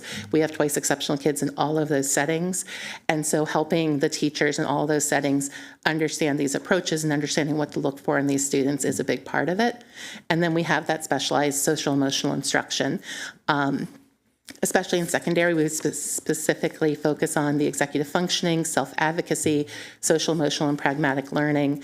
And then also we have our accelerated and enriched pieces, which I mentioned above. Next slide, please. So this is a handy-dandy little graphic that I just really like, and it kind of helps me focus on when we talk about the different areas that we are able to provide support in. The number one area we really try to support our Twice Exceptional students in is through that local school programming, and so that really means whatever your home school is. That is where we talked about a little bit before, providing the training for our staff who are there, leveraging those specialized positions, so whether it's the accelerated enriched support teacher in the middle school or the GT liaison, or working with our special education staff, working with reading specialists. That's why we embed as much of that Twice Exceptional instruction into their regular instruction from our office, so that we have those positions in the school who are aware of these students and know how to provide that extra level of support, especially when they're not special education students. We need to lean on our general education partners to support them. Making sure that we have that consistent messaging, and that really has been a labor of love between us and special education. You know, Twice Exceptional kids, students with IEPs, deserve to have access to appropriate levels of instruction, even when it's advanced instruction, and we need to provide the support for them. And that is a consistent message that we have worked on with special education to deliver strongly and across the board. Whether or not it plays out, that's a whole different thing, but that is our message, that these kids belong here and that they deserve to be here, and we deserve to give them the instruction they require. We talked about enriched curriculum, and Christy talked a lot about the fit time earlier, so I'm going to skip over that. Regional services really talk about our specific special education services. And so in grades 3 through 5, this has looked like a self-contained enriched setting where we have specialized social emotional learning, and we have done a lot of enhancements on the curriculum so that the students have that in that small setting. Once we get into secondary, these are our students who need more. They need multiple support. Or rather, they need support in multiple classes. They need a specialized resource class that focuses very much on those soft skills, that executive functioning, the self-advocacy, all those pieces. We actually have designed a curriculum that we rolled out this year, and we're going to be offering broader training on over the summer. That is a framework on how to work with the kids in the resource class so that it does look different for Twice Exceptional kids. Our next piece is our consultative support, which really is me. And going out and working one-on-one as closely as I can with school teams. A piece of it that's not on here but is a part of this is we also teach a 3-credit CPD course, continuing professional development course, that we've had well over 200 teachers take in the last 2.5 years. And I really appreciate that because we have more people in schools who understand Twice Exceptional, and so a lot of times it's people who understand what twice exceptional is, who know to reach out to get that help. And so that's where a lot of that consultative support comes from, as well as through a formal process in special education. The last piece we have on here is our Wings Mentor program. It's not currently running, and there's a long variety of reasons, and I don't want to derail our conversation, but it is something that we would like to relaunch. It was functioning for about 32 years, and then the pandemic happened, and like many of our specialty programs, it hasn't really recovered. So I put it out there because we don't want to forget it, but it is not something that we are currently actively doing. Next slide. So I think before I get into the data, I didn't put a little discussion piece in here, but I also know I have thrown a whole lot at you guys right now, so I do want to pause and just give you any chance to ask questions before we move into data. So I'm looking, Ms. Yolanda, I'm looking at the time that we have, and I know we have only 5 minutes. So I'm going to do something unprecedented. I like think. unprecedented. You love unprecedented. That I really want to give the time that this group of students and us as board members deserve. So I'm going to ask, we can ask, a couple questions now, but I'm going to ask that our next meeting, I would like to give at least 15 minutes to come back, for them to come back, present, and at least for us to be able to ask a few more questions. We can actually send some of those questions ahead of time to this team, so that way you can come back, prepare for it as well. Because I also don't want to cut our next, the next folks short. But I just feel very strongly that we cannot just rush through. And Sarah, you probably will agree with me, through this group of students have raised a child who we didn't know we know this child's exceptional, but not in this context. And it took a lot as a parent to kind of, and the advocacy, one of the reasons why I ran for this office, to make the system see, that my child was a phantom in the classroom and incredibly bright. So I just want to make sure we do that.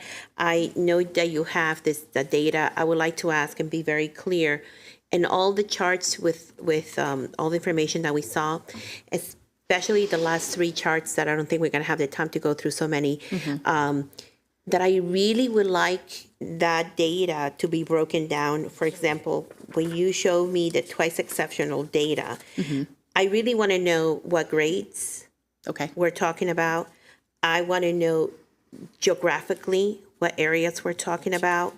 And the same will go for page 37 and 38.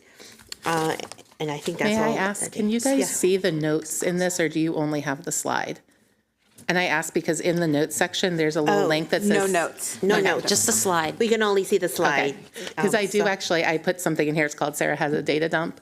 And I have all that information broken out into a spreadsheet, so we'll be happy to send that to you. Oh, yes, please do. I had so many charts, they told me. And our staff will be, willing to do that.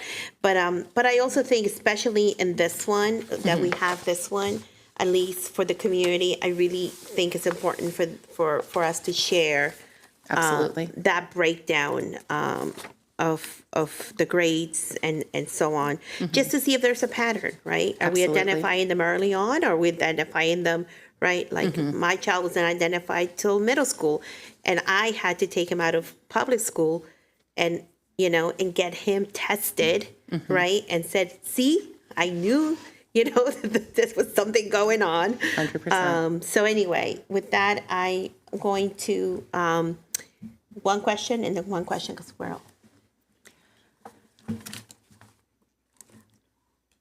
Your child is just a behavior problem. Should we even include that? Are they ever even going to be able to do that? I mean, is there any point? Oh, well, I didn't see anything, so I'm sure, your child was just acting up, right? These are a lot of things that I have heard from other parents, that I have heard myself, quite frankly. And I want to be clear that I've had great staff in MCPS, right? Just some stellar ones. Marty Chappelle, Sylvia Luperdi at North Chevy Chase. They meet the kids where they are and take them where they need to go. I don't know if they've had this training, but if they haven't, then they're doing some stuff on their own to figure it out. They really are. But I've also had very seasoned people tell me things like, well, should we even try to teach them that? I mean, are they ever going to be able to learn it, as if there's an intellectual challenge, as if they are unable? And so I just really appreciate all of the work that you are doing, Ms. Jackson, to make sure that everyone in MCPS understands twice exceptional human beings and how multifaceted our students and our parents, because a lot of times our students come from twice exceptional parents, right? And we may not have known when we were children, and we did not get what we needed, but we are going to fight to make sure that our kids do, and I appreciate that you're standing there with us. So I'm glad that we are going to continue this conversation, because it is absolutely needed, and I reiterate the need for training for all of our in-school staff directly, because it may be that there is supposed to be some trickle-down effect, but we know that things don't always trickle down, and it's absolutely necessary. Thank you. And with that, I know that, at least for me and Ms. Montoya, this is very emotional, right? Because we walk the walk, and to say specifically, when I'm looking at your numbers for our Black and Latino kids, and I know that the lack of advocacy on the side of the parents, because they don't know. They don't know they can even advocate for their kids, right? And it's heartbreaking, because as someone who also runs a nonprofit up county, I see exceptional children every day, right?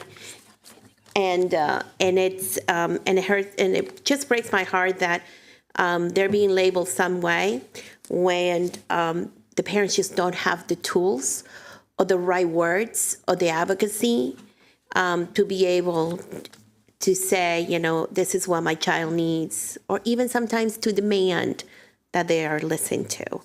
And so then we have situations, right, where then we finally identify them when we could have done so much more preventative in their school career, right, than doing it in middle school, sometimes even high school. So with that, Ms. Stewart.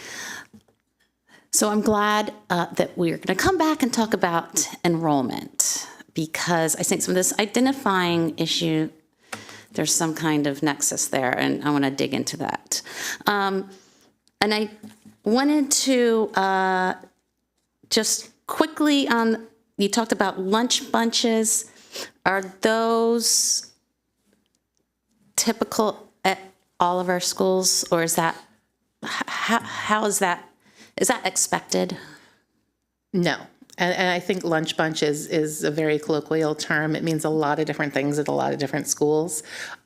Specifically, when I work with teams to talk about a lunch bunch, what I am usually talking about is a social skills infused opportunity where we're pulling together general education and non-general education students who are often in that more curious range. Often what I talk about with our kids is that they need to learn that other people are often right too, or that sometimes they're even a little bit wrong. And teaching them how to hear other people's interests, especially when they're in the same area, because they like to talk about what they like and they don't need to hear anybody else. And so teaching them those skills of being able to talk to people other than adults who tend to be a little more patient with our kids. But part of finding their people is teaching them how to talk to their people.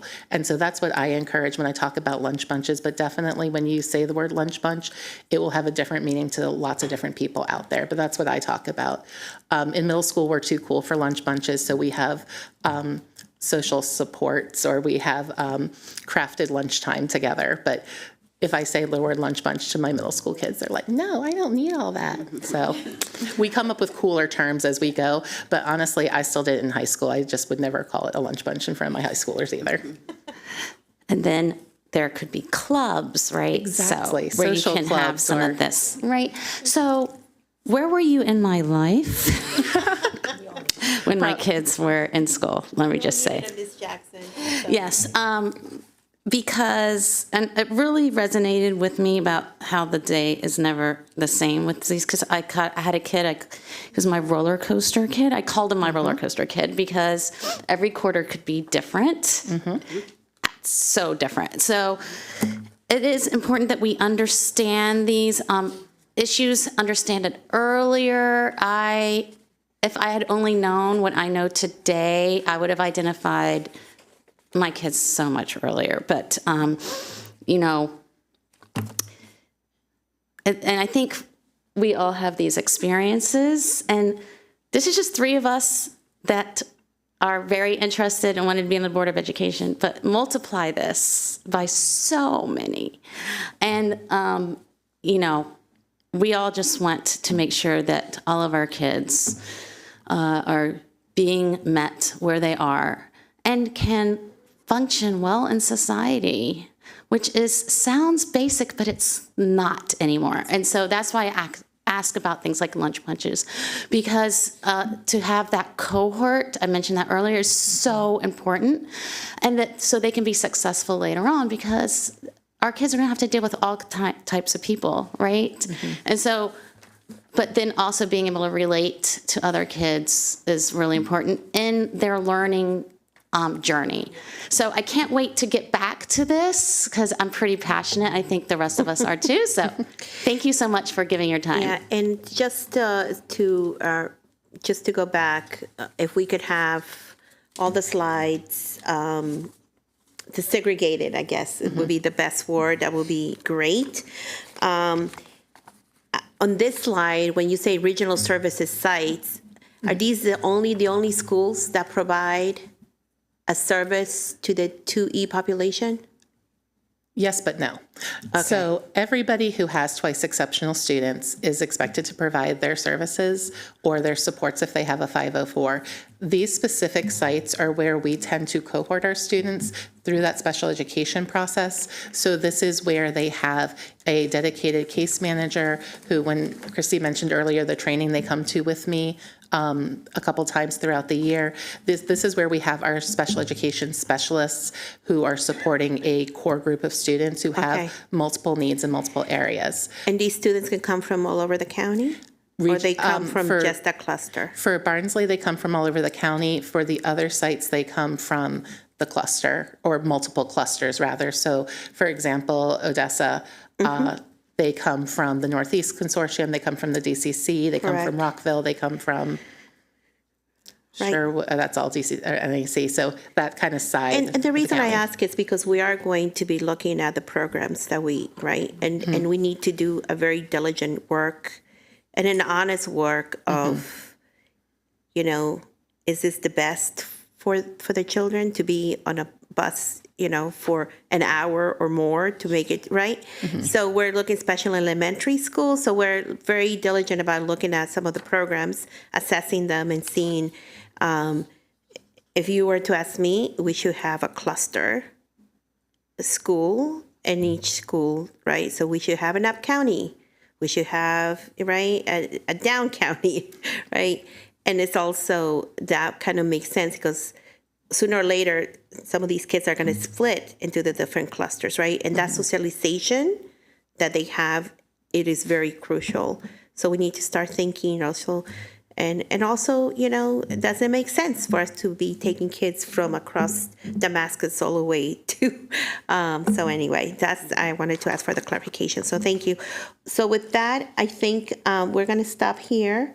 We're going to send you some of our questions that my colleagues are also going to put together, and our staff will get in touch with you ladies.